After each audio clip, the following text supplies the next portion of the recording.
कल्याण डोंबिवलीमध्ये महापालिकेमध्ये निकालापूर्वीच युतीची सत्तेकडे वाटचाल सुरू झाली आहे। कारण भाजप आणि शिवसेना युतीचे तब्बल 21 नगरसेवक बिनविरोध निवडून आलेत। यामध्ये भाजपचे सर्वाधिक 15 तर शिंदेंच्या शिवसेनेचे 6 नगरसेवक विजयी झालेत।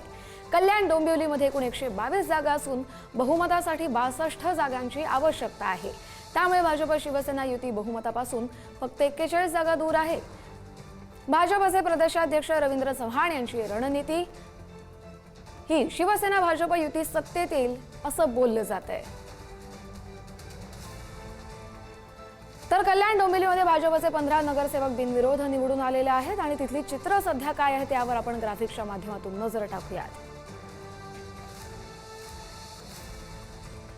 रंजना पेणकर 26 ब मधून, आसावरी नवरे 26 क मधून, मंदा पाटील 27 अ मधून, ज्योती पाटील 24 ब मधून बिनविरोध निवडून आले आहेत। रेखा चौधरी 18 अ, विशू पेडणेकर 26 अ, महेश पाटील 27 ड आणि साई शेलार 19 क या विभागातून बिनविरोध निवडून आलेले आहेत। भाजपचे 15 नगरसेवक आपण पाहतोय।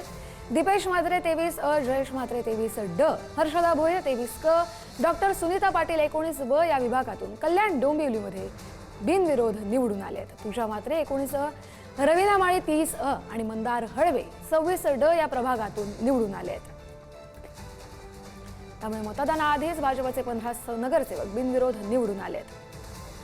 मला आनंद होतो की या MMR रिजन मध्ये असणाऱ्या कल्याण डोंबिवली महानगरपालिकेमध्ये 15 नगरसेवक भारतीय जनता पार्टीचे बिनविरोध निवडून आलेले आहेत।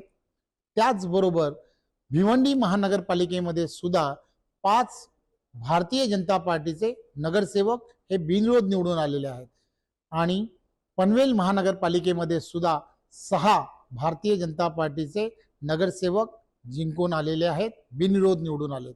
त्यामुळे या सर्व नगरसेवकांचं मी मनपूर्वक अभिनंदन करतो आणि भारतीय जनता पार्टीच्या सर्व कार्यकर्त्यांना एवढीच विनंती करतो की आपण अजूनही होऊ घातलेल्या या निवडणुका 15 तारखेला आहेत। 15 तारखेपर्यंत जोमाने कामाला लागा।